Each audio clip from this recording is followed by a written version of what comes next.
Well, 13-time champion trainer Mark Wallis has won everything in the sport. Derbies, Oaks, St Ledgers, trainers' championship meetings, trainers' judgment night meetings. But there's a brand new and exciting chapter to be written here at the famous Imperial Kennels. The formation of the MWD Partnership between Mark Wallis, Mike Davis and Michelle Connolly. We caught up with Mark to tell us all about it. Well, Mark, 13 times champion trainer, but very much a new era now, the beginning of the MWD Partnership. Tell us about that. Yes, it's something that's came about over the last sort of year with a, I mean, just to go right from the beginning, I had a conversation with Mike Davis and Michelle Connolly, and they basically offered how would our kennel myself like to sort of train exclusively if we formed a new partnership, you know. And at first I thought, well, you know, I need to know more about this before I commit to something like this. It's very difficult to, you know, put my heart and soul into Imperial Kennels as Linda did before, and then to change the business completely is a major change in the way we want to do it. But once I spoke to them and got their ideas of actually what they meant by forming a new partnership, and the whole idea of the partnership is to actually try and work and raise the standards to the highest calibre possible in greyhound racing. Everything about it interested me and interested my family, and we made a decision sort of back end of the last year that you know, after a lot of talking with Mike and everything, that we'd go down this route, and it's very exciting. I think it's tough trying to change the way we've always done things over here, but the prospect that we have now of trying to raise the standards, not just in this kennel. As you know, we wouldn't be where we were if we didn't have massively high standards, which we've always had, but to have funds available to raise them even further and set some standards for the industry that perhaps the industry could try and follow in future years. It, as somebody said, it would leave a legacy. You know, I'm sort of not in the you know, I'm not getting any younger at the moment, you know, and I'd love to leave a legacy not just for greyhound racing but for my family. And you know, we've got the likes of my son Daniel, who's mad keen, you know, and Emily obviously is huge in our kennel for what she does, and you know, the whole family thing with Sarah and Sid and the staff that are here. It was a tremendous opportunity, and one that if I didn't take, I think we'd regret in future years. So we're taking the challenge, and it's made a great start, if I'm honest.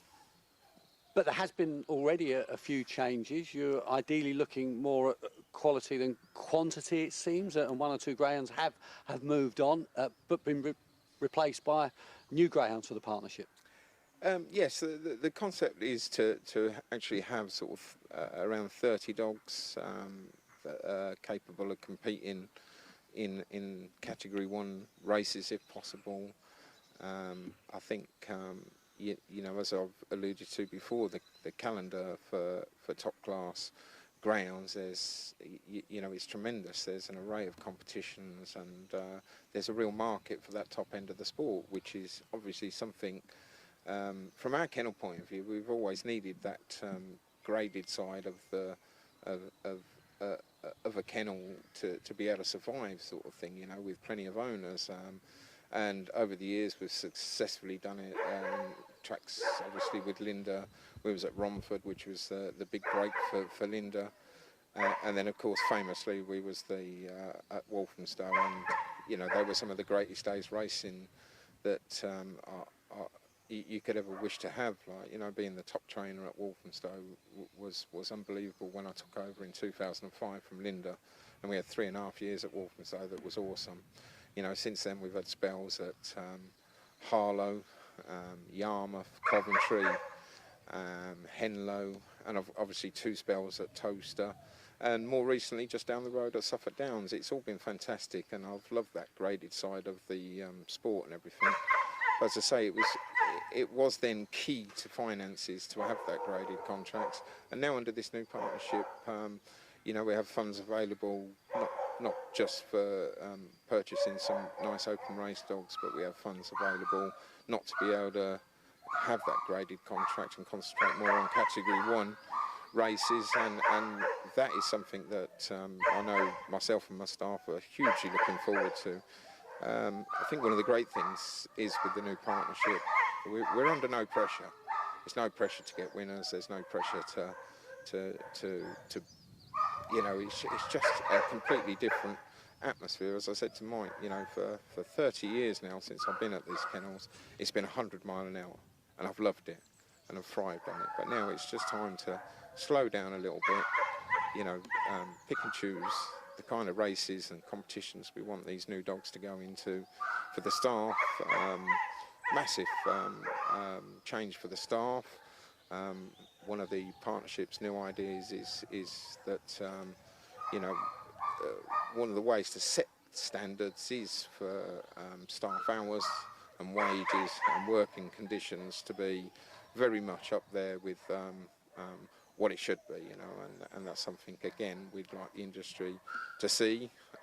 You know, there'll be more realistic hours for staff, more time for the likes of myself and Sarah to be able to enjoy some family time that's not been possible before. And it's just an exciting concept all round. So what will happen here at Imperial Kennels? Redevelopment and upgrading of the facilities? Well, that's another key to everything, that the partnership has funds. These kennels have been here for over 30 years now, and I've been here since nearly day one, and you know, they're fabulous kennels as they are. I think any trainer who came into these kennels would say, well, what would you want to change these like? But you know, I've got my ideas, and you know, we want these kennels to be state of the art. They want, you know, they want to incorporate everything that the partnership's looking forward to. You know, so obviously that means we'll be looking at new paddocks, you know, a completely redevelopment of the whole site over the next 10 years. I think if you came back in a year or two, it probably wouldn't change too much. But when you come back in 3 or 4 years, you'll say, wow, these are incredible. The whole kennels are incredible. And to have the funds available to do that is fantastic, you know. That includes other stuff, vans.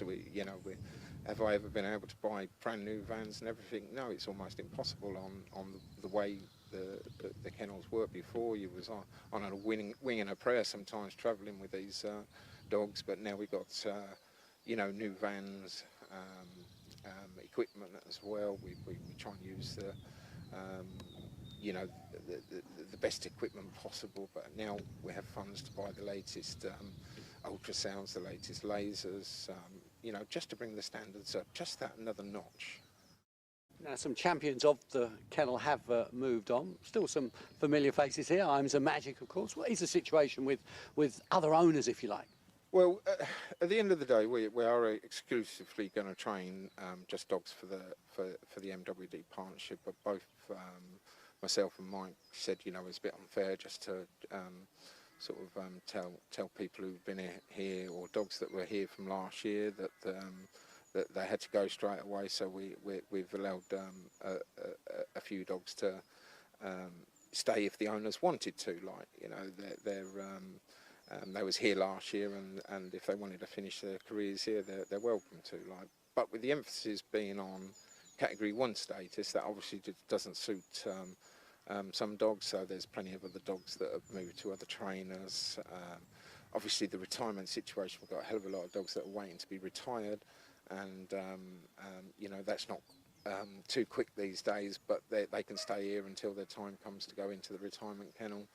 And yes, we will have a couple of hope. You know, we're lucky that the IAMSA boys and the Hugo and Jet lads, you know, wanted us to carry on training for them, which we're happy to do. But with everything in a new operation like this, you know, if you're going to train greyhounds to the standards that we have in mind, if we're going to pay staff to the standards that are only right, and if you're going to have the welfare operation the highest it can possibly be, something we've always been strong on, then obviously trying to do it for £9 a day is virtually impossible. So you know, we have to look at the right charges, the right kennel fees for what we're trying to achieve. And I think that's something that the industry needs to look at, that all trainers need to look at. You know, for trainers, that it's not easy. It's not as easy to say that, you know, listen, we're charging this per greyhound or we're paying this per greyhound, because it's not always possible to do that. You know, but realistically, the whole industry has to come up to new standards. You know, you know, it probably goes back to promoters need to pay more prize money. Promoters then need to get more money off of the media rights people, and the media rights people need to get more money off the bookmakers. It's a long chain that has to go back. Yeah, all we can do ourselves is set the standards that we are trying to achieve, the highest standards, and hopefully the industry could follow that. I believe that national hunt racing, for example, has come on in leaps and bounds in the last 10 years, and potentially driven by the owners who wanted to set higher standards, and perhaps that's what's going to happen here. It certainly is. Hopefully it can be. You know, we may, you know, will it work? I don't know, but that's what we're going to achieve, and hopefully, you know, it's a blueprint for the way greyhounds will be trained, looked after.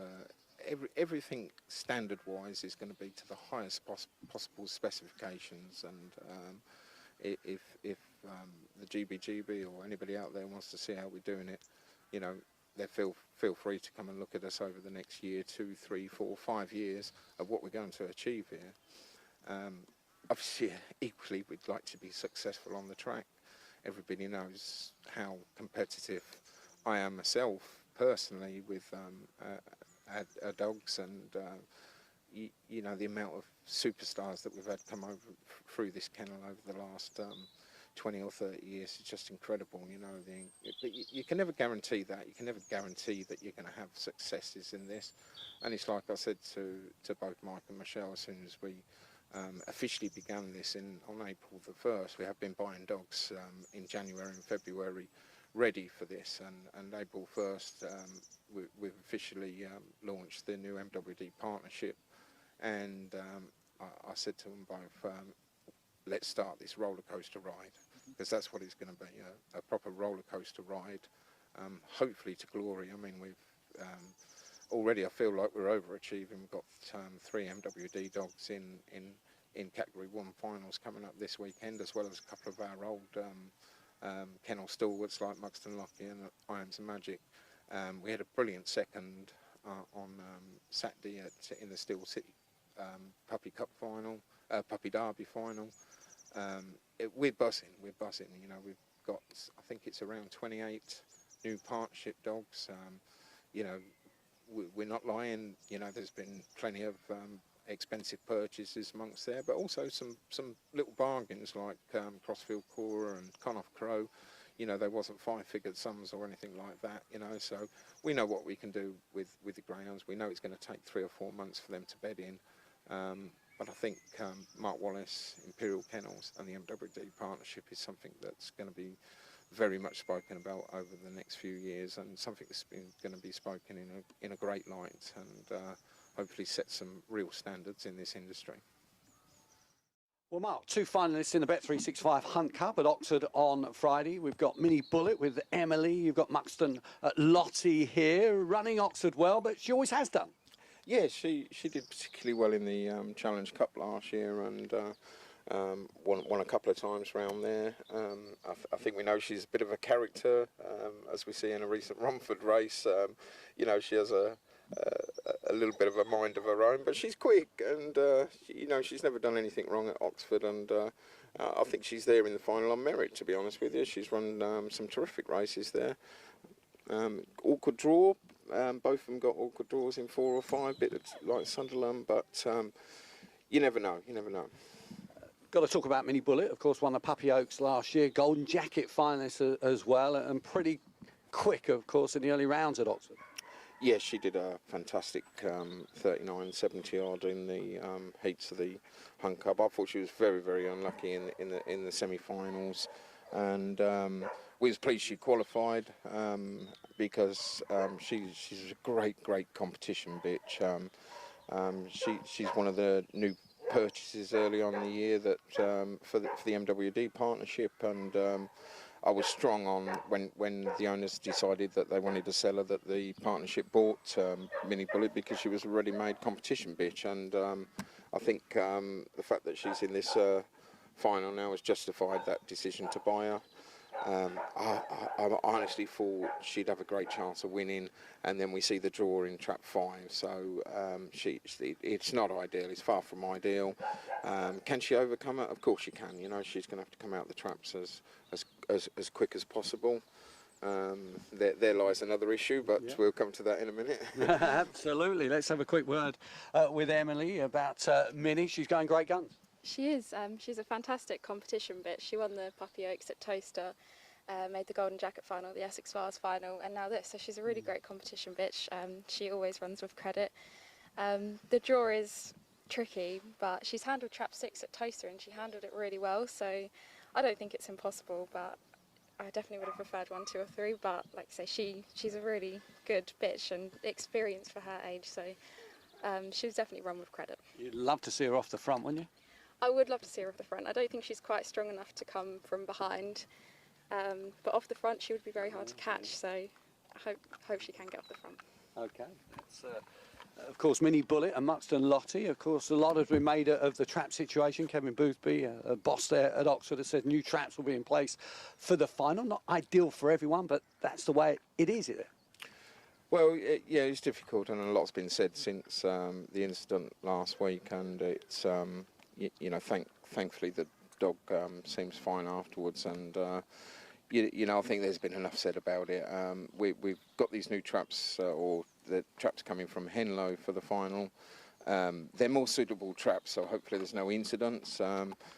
Probably could turn the race into a bit more of a lottery, so to speak. But then again, we're drawn in trap 4 or 5, so it might actually suit us to have these new traps, because I think we'd probably struggle to get across.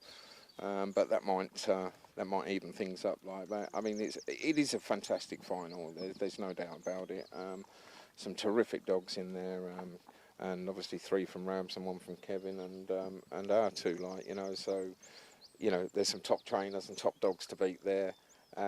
It's great to be in the final with both of these. Muxton Lottie's been in this kennel for a long time now, and obviously Minnie Bullet's a proven competition bitch. So, you know, it'd be great if we could get a result, but as long as they all come off safe and sound, that's the main thing. Well, Mark, we've got 2 semi-finalists of yours in the Cora Brighton Belle at the weekend. Emily has got Newinn Touch, clearly well regarded. Was in your trainer's judgment team? Yes, both of these bitches are again a couple of the first ones we bought for the MWD Partnership, and they're really only lightly raced. They've only had a half a dozen races or so between them, and they seem to be coming to hand. But they're both March bitches, so they're out of puppy stage. Hence why we put them in the Brighton Belle, which is obviously an all-age competition. But they're very lightly raced. They both qualified. Obviously, Pepinthestep, he seems to have pace galore, and she's tight rails. She's got a poor draw on Saturday in trap 4. Newinn Touch was involved in a bit of trouble, but managed to qualify.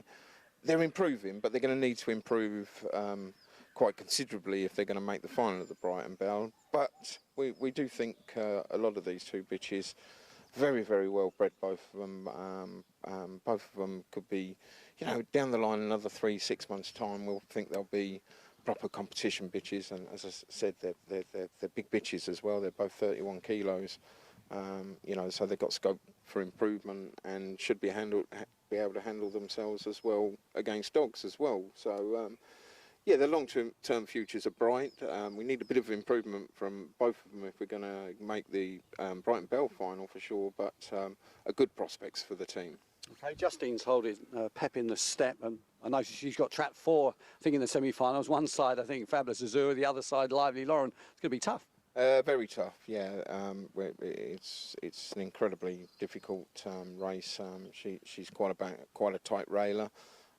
She needs to use a bit of track craft if she's going to get round. She's fast enough to qualify, there's no doubt about it, but it's ultra tough from the draw. Great that Hove have, in recent years, upgraded the Brighton Belle, such an established competition, and now the bitches are getting that reward.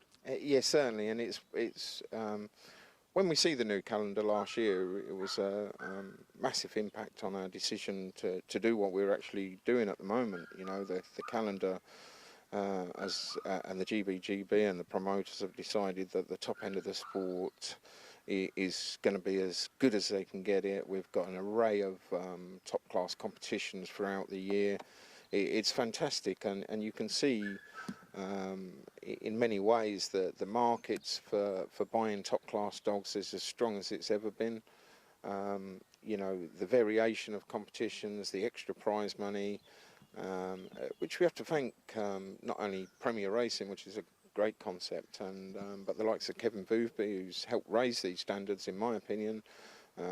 He does seem to take a lot of flack at the moment. We have to be, you know, you have to look at it from the other end. Without Kevin Boothby, we wouldn't have had many of these top class competitions. He was quick to bring this about a couple of years ago, and it looks like Arkentane, Premier Racing have all matched this, and we're seeing the you know what this has actually produced now, a tremendous calendar. Hopefully something that you know is going to carry on for years to go. I hope it's not a one-off. We see some of these bright ideas in the sport come along and then quickly fade away. So hopefully this is something that's you know, going to continue in the sport for next year and years beyond. Well, Mark, we've got Crossfield Cora here lining up in Sunday's final, the KAB Maiden Derby at Toaster. Ran second in the semi-finals and going well. Yes, she is. Of the three big finals that were involved in over the weekend, I think this one's actually got the right draw in trap 4 with 3 rails, seeds and 2 wides on her outside. It's a great draw for her. She's a bang middle runner. She's got a nice bit of early. I don't think we've seen the best of her yet. She's got something about her that tells me that she could be something really, really special. Like, done some fabulous trials. Won a first race in the heats of this competition. Yeah, she's really nice. She's battled on well to just get beat in the semi-final. Time-wise, she's fast enough on the clock. Draw's very good. Lovely bitch. Very consistent now. I think it's a bitch that we're going to be hearing a lot of for the rest of the year. She really does seem to have something about her. And yeah, we're of the finals, this is probably our best chance of landing one. What sort of races will you be looking at after the Maiden Derby? Well, originally when we bought her, we thought she was, for the partnership, we thought she was a nice staying prospect. But having looked at the way she's ran, both at Monmore, she wasn't quite ready to do herself justice at Monmore, and she's come to Toaster with a fast trial. And I thought, well, we'll hold her back for this Maiden Derby. But actually, I think she looks just a strong running 4-bend bitch, to be honest with you. Straight in the Derby? Bitches in the Derby, I'm not so sure, but potentially she could be an entry. If it wasn't for this Maiden Derby, we'd have been at home in the Brighton Belle. But we thought, you know, we'd got a couple of bitches already for the Maiden Derby. She's still pretty young anyway, so you know, we've kept her back for this Maiden Derby, and yeah, she's really nice, and she's one of our first purchases for the MWD Partnership, and she's turned out to be, she wasn't expensive by any stretch of the imagination at all. Like, so we're more than delighted and pleased with the way she's going. Well, Mark, this is Ballymac John, a ground you've got very high hopes for the MWD Partnership. Tell us about him. Yes, this is a dog that's come in, and I must admit I'm really taken to him. I think he's a fantastic pup. He's beautifully natured. He seems to have so much more improvement to come in him. He's still very green in everything he does, but he's a lovely, lovely pup. Bought from the Toaster Sales, so which is you know, probably a little bit different to where we'd normally buy from, but we liked him in the sales trial. When he come back, we thought, wow, this looks a nice pup, and he got beat on debut because normally with unraced pups we would use that graded system. That's a system that we've used successfully over the years at Imperial Kennels, but we're going straight into opens. We're phasing our graded racing out, and he did look green on debut when he ran, but he soon learned, and in his second race it was ultra impressive, winning by over 7 lengths. 29.60 is a nice time for a youngster. He's only a September pup, so there's plenty of time. And then he trialled at Hove for this season's scaffold puppy competition that starts on Saturday, and that was a lovely trial as well. 29.71 on a slowish track. That's going to be a great competition, and there'll be a lot more experienced pups in that than what this fella is. But we're hopeful that he could go well. But ultimately, he's the dog for later on in the year. I think he's one that we'll be hearing a lot of, and we're optimistic that he's going to make top class. So interesting times ahead. Ballymac John, Emily, do you share your dad's optimism? Oh, definitely. I think he looks like a really nice prospect at Toaster. It was great to see. He showed early and then just kept pulling off the front, and I was really impressed by his trial at Hove on Saturday as well. He was clocking similar times to more experienced dogs that we already know are very quick. So yeah, hopefully, like I said, the experience might be against him a little bit because he's not got a lot of it, but if he can show some early and get off the front, I don't think he'd be caught by anything, so hopefully he can go well on Saturday. Well, Mark, potentially another good greyhound to follow, part of the MWD Partnership. Givemeabreak, second behind a very impressive Droopy's Fidget in the Still City Puppy Derby on Saturday. Ran with great credit and continuing to improve. Yes, if you could ever be delighted with a second in a Category 1 final, then that was the case on Saturday. You know, he ran exceptionally well. He found a good bit of time on his heats and semi-finals, but ultimately he was beaten by a very good bitch, and Droopy's Fidget for Nathan. There was just no getting near that once it trapped out, and you know, it's great to be in a final. The prize money was exceptional, 15,000 to the winner, and Givemeabreak. Great run from him to be second, and now we're looking ahead to a potential Derby entry. He's a June pup, so you know he'll be young. We may have 5 or 6 young entries like this, you know, but he's certainly a dog to follow. He's not the finished article by a long way. You know, he still looks very green, but it's a great litter from. We have his brother here as well, Hot Throttle, who's going to be starting racing soon, and you know, it's a very good litter out of Tibet, which has produced some tremendous pups and dogs over the last couple of years, and we're optimistic that he has a bright future. He looks a solid 4-bend type runner, good early, stays decently as well, and he has won round Toaster already, so yeah, nice dog. Just have a word with Emily. That Toaster line of form then suggests that might just chance him in the Derby. Yeah, definitely. His first few races for us, we weren't too sure, but then he won that race at Toaster and ran an absolute blinder, and from there he's not looked back really. He ran such an amazing race on Saturday. It was a shame he was beaten, but like I said, a worthy winner. And yeah, so he does like Toaster. Like Dad said, he's got early, and he seems to stay the trip as well. So he does look like a good prospect for the Derby, but whether it's this year or next year, he will hopefully run well in it. So. Well, Mark, you're going to introduce us to another of your young stars here, Glideaway Hugo. Where'd you get him, and tell us about him?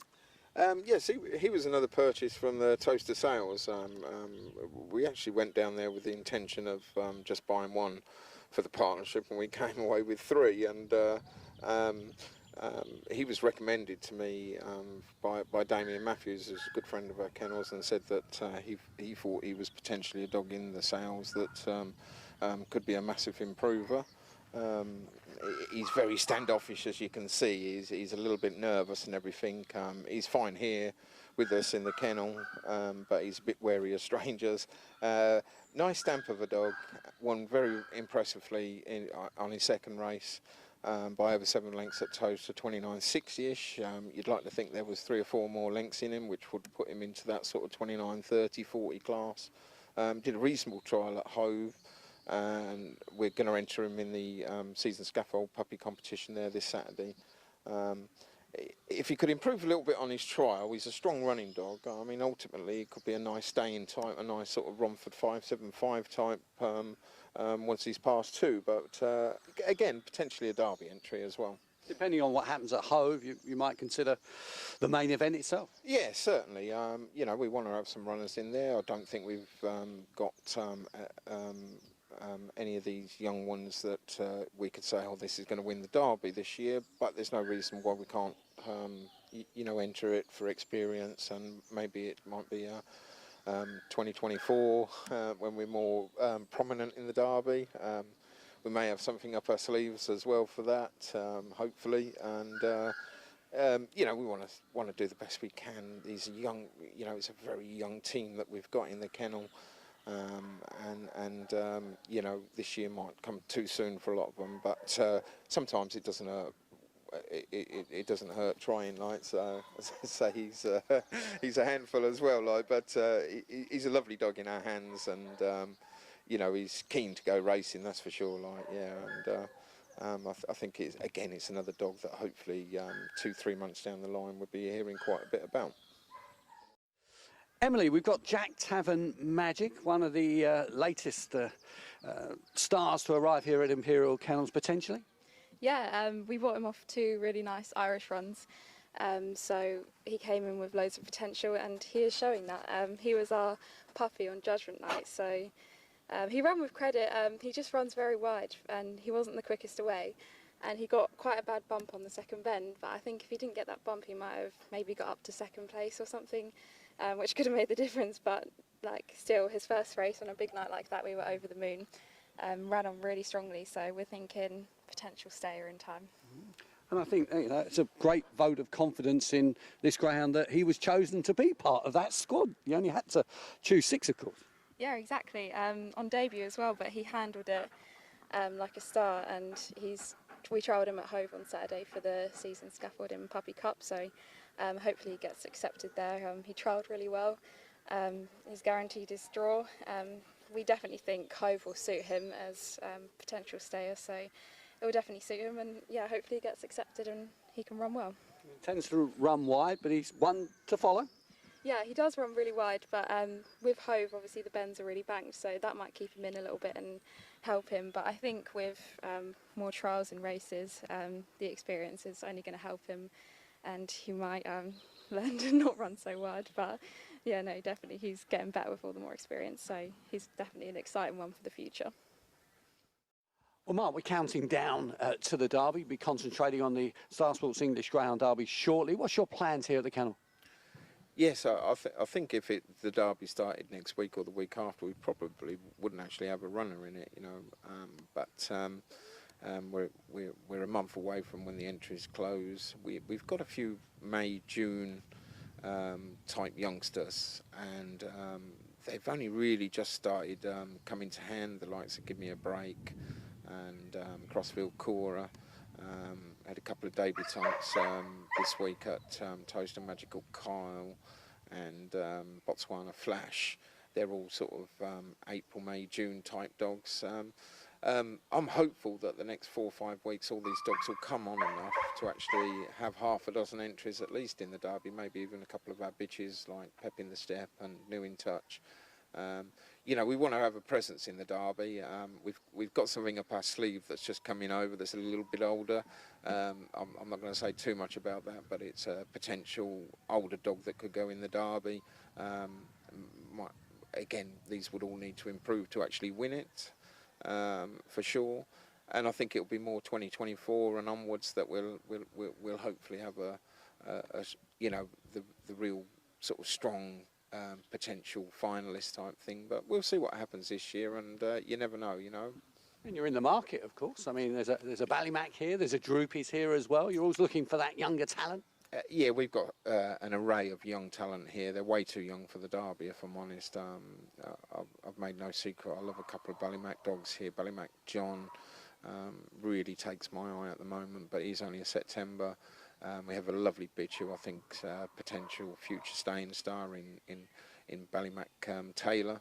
and she's just come over and had her first couple of trials and then come in season, so but she's only an October bitch, so you can see we've bought for the future, and there's you know, it's mostly young dogs here. You know, it's incredible, really. You know, it's hard to actually pick one or two out and say this is going to be this or this is going to be that, but and there's a few that are just beginning their trials at the moment, and we've got 3 new ones coming over this week that, again, very interesting for the future. So the future's bright. The next couple of months we'll just see what we can do, you know, and we certainly have a couple in the Derby, that's for sure. And of course the MWD Partnership is yourself, Mike Davis and Michelle Connolly, and even before the partnership was formed, you trained winners for them. Yes, they had a break from the sport before they came to me, and we struck it off straight away. I could see what they was all about as owners, and what was most important to them wasn't just the racing, it was the welfare side. It wasn't about getting winners. They always, you know, Mike was insistent on, you know, trying to tell me that kennel charges were way too low, and you couldn't possibly train greyhounds for the kind of money that you was charging, which was very true. And he's always been high on the fact that you know, everything to do with greyhounds, from welfare to the staff who work there, to myself and my family, you know, that we're actually paid properly for what we do and the time that we put into this game, and for reaching the very top of our profession, you know. And they came back to us and they brought a couple of lovely little dogs, the likes of Chubby's Caviar, who won a Gold Cup at Henlow, and Celine Ash, who made some big finals and Derby semi-final within a few months. And then, of course, their standout dog was Drumco Brent, and produced sort of our first Category 1 winner when he won the Sussex Cup a couple of years ago. And they've just loved every minute of this kennel. We've loved every minute of them being part of our kennel. And now it's gone on to be, hopefully, what could potentially be the most successful partnership in greyhound racing. Okay, well, I talk about 13-time champion trainer Mark Wallis as being the boss of Imperial Kennels. But this is the real boss of Imperial Kennels. Of course, his mother-in-law, Linda Jones, former champion trainer herself. Linda, lovely to see you. These are exciting times for the kennel. It's really exciting times, and I'm really looking forward to all that's going to go on. Just keep our fingers crossed for that little bit of luck. Skills are here. The dogs are loved, as you know. And it is all exciting times, and it's just fingers crossed. Exactly. Now, talking about exciting times, we had recently the Trainers' Judgment Night, the old Trainers' Championship meeting, and every time that competition comes up, your name is mentioned. 1999 at Walthamstow. Oh. You must have great memories of that, and you were telling me as you got in, I think, to the kennel van that night, you never really thought what was going to happen would happen, but it did. Well, as we loaded the dogs in the van, I said, now look, you know, this is an important meeting, and if you all run well and one of you win, it's nuggets for everyone, chicken nuggets on the way back for everyone. And that's it. And then we had a winner, and you know, I thought, oh, this is good, we got a trophy coming. And that was it. I never expected any more. But all the owners that was there that night, they, you know, this is good, really exciting. And everybody was saying about it being, I mean, you know me, I'm always excited about the dogs anyway. And it was a really, really good night. I mean, I've never forgot it, especially the the one-liner. About which fat was? ladies. Oh, you're not going to make me say it. You said what, Linda? It's not over till the fat lady sings. Nobody wanted to hear me sing, though. Thank goodness. They were great memories, and fantastic that people that were there that night are still involved in the sport. You bump into them on many occasions. Exactly. I mean, it was a absolutely fantastic night, and it was so exciting. And you know, I mean, I've watched the video of it a few times, and I still don't believe we won it. You know, and they all said to me, oh, did you have a bet on yourself? No, I said, of course I didn't. 66 to 1? Yeah, I don't really gamble. So, you know, it was the winning of it, and the prestige, it was wonderful. And to go in as a reserve and then actually walk away with it, it was absolutely wonderful. And I still get excited about it. And everyone here, of course, is incredibly proud of you, but they're doing a great job, the family as well, aren't they? Oh, And that honestly. family keeps on getting extended, of course. You're a great-grandmother now. Exactly, yeah.